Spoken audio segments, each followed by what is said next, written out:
Sophia Bella gets exposed by one of her students, and she explains her niece is in her classroom and expresses how Sophia truly is as a teacher.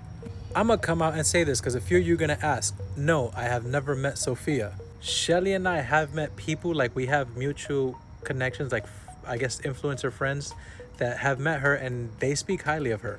What I'm gonna talk about is Shelly and I are influencers, and Shelly and I met teaching. To me, there's red flags everywhere.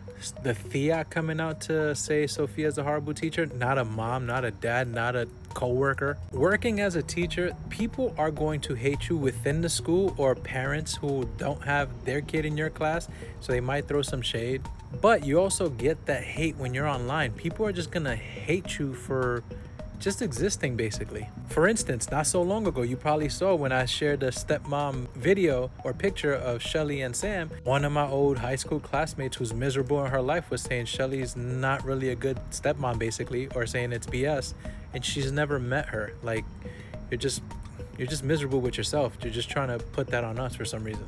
And for Sophia, for a teacher who loves her job, promotes it, loves what she does, does anything for her kids, basically, and to be criticized for taking days off for just one of the most important days of her life, her wedding, that is someone who is hating and should have not spoken up, and that's why they remain anonymous. I promise you there's going to be way more people to back Sophia up and basically praise the way she is as a person, as a teacher.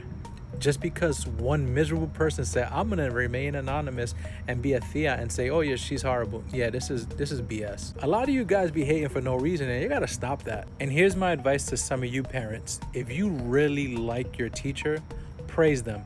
Trust me, it is super hard to be a teacher. You're underpaid, sometimes underappreciated, not just by society, but sometimes in that own school that you work at. A lot of the things going on in the world, finding a really good teacher can sometimes be hard. Sometimes schools are just filling out like vacancies because they can't fill out those seats. So if you have a good teacher, please don't be like this, Thea, because one day you might push someone over the edge and they'll quit on you, and guess what? You're just gonna have a messed up rest of the year with someone who's not qualified to fill that seat.